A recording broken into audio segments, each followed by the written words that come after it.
Assalamualaikum warahmatullahi wabarakatuh. Perkenalkan, nama saya Yahya Wijaya. Di sini saya akan menjelaskan materi dari mata kuliah Manajemen Operasional yang berjudul Maintenance and Reliability. Maintenance atau pemeliharaan adalah sebuah aktivitas yang berkaitan untuk mempertahankan peralatan sistem dalam kondisi layak bekerja. Sedangkan reliability atau keandalan adalah peluang sebuah komponen mesin atau produk akan bekerja secara baik untuk waktu tertentu di bawah kondisi tertentu. Pentingnya strategi pemeliharaan dan keandalan. Sebuah perusahaan sangat memerlukan sistem pemeliharaan dan keandalan untuk menghindari adanya kegagalan peralatan yang tidak diinginkan.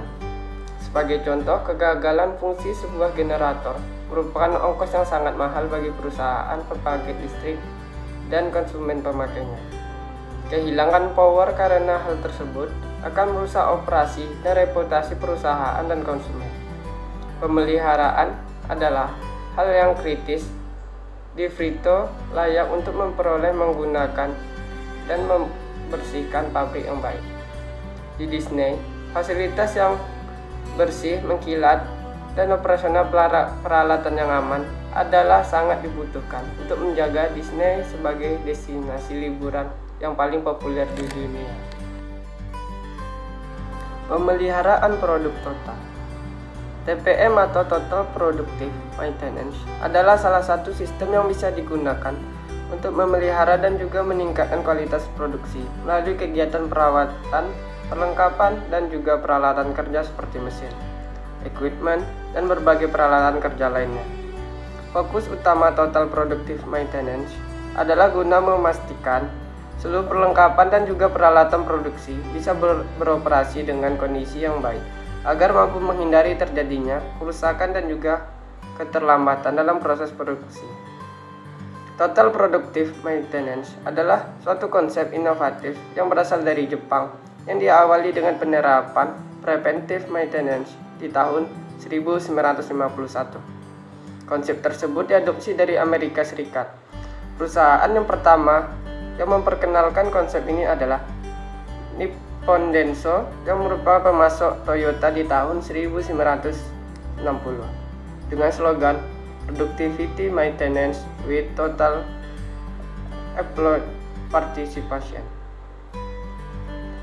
Seiichi Nagashima yang kala itu menjabat sebagai Vice Chairman JIPM atau Japan Institute of Plant Maintenance, kemudian dikenal sebagai Bapak TPM. Tahapan yang harus dilakukan untuk menerapkan TPM dalam suatu perusahaan. Yang pertama, melakukan evaluasi awal yang ada pada tingkat TPM saat ini. Kemudian, memperkenalkan metode TPM kepada tim, membuat komite TPM khusus, menetapkan kebijakan, tujuan, dan juga sasaran TPM, menyusun master plan agar bisa mengembangkan TPM, membuat pelatihan TPM pada seluruh karyawan dan pihak yang memiliki kepentingan, menerapkan berbagai proses persiapan, dan yang terakhir, melakukan seluruh program dan juga kebijakan TPM agar bisa mencapai tujuan dan juga sasaran Total Productive Maintenance yang sebelumnya sudah diterapkan. Terdapat 4 hal utama yang membuat penerapan Total Productive Maintenance menjadi gagal. Yang pertama, perubahan budaya. Menyesuaikan budaya organisasi sebelumnya berdasarkan prinsip Total Productive Maintenance mungkin akan terdengar seperti suatu konsep yang abstrak dan luas. Namun, hal tersebut melibatkan berbagai taktik praktis yang selanjutnya bisa ditindaklanjuti oleh perusahaan yang mampu bergerak untuk mencapai kesuksesannya. Yang kedua, penolakan terhadap perubahan. Suatu perusahaan sama halnya dengan organisme yang hidup. Beberapa cirinya adalah akan selalu ada kecenderungan penolakan sebagai bentuk pertahanan diri agar bisa terus hidup. Hal tersebut sebenarnya ada reaksi yang alami, karena tidak semuanya bisa berubah dengan lancar dalam waktu hitungan detik. Yang ketiga, adanya pemborosan inventory. Strategi pergundangan dan juga penerapan manajemen persediaan. Secara tradisional seringkali memisahkan bagian dan juga persediaan dari area produksi dan memungkinkan overhead inventory yang signifikan untuk menghindari kekurangan suku cadang atau perlengkapan tertentu. Strategi ini secara langsung bisa melemahkan strategi operasional lain, termasuk total productive maintenance. Kemudian yang terakhir atau yang keempat, kurangnya dukungan dari top management. Anda tidak bisa menerapkan total productive maintenance tanpa adanya dukungan dari para manajer.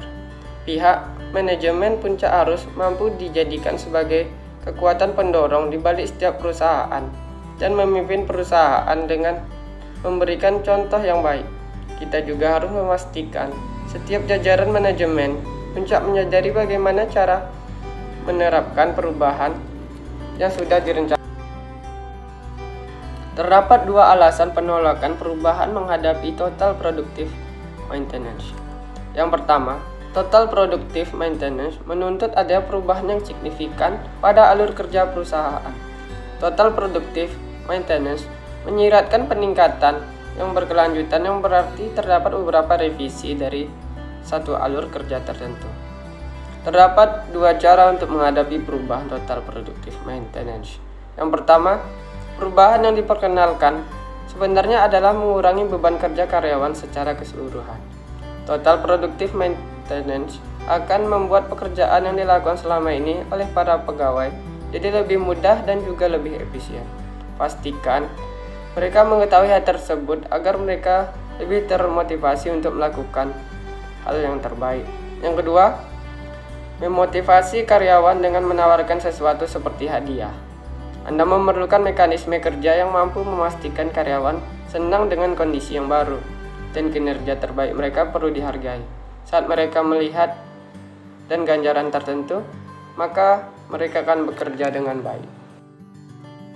Teknik-teknik untuk meningkatkan pemeliharaan. Yang pertama ada simulasi. Simulasi merupakan usaha untuk meniru ciri, penampilan, dan karakteristik dari sistem nyata. Karena kompleksitas dari beberapa keputusan pemeliharaan, simulasi komputer merupakan alat yang baik untuk mengevaluasi dampak berbagai kebijakan.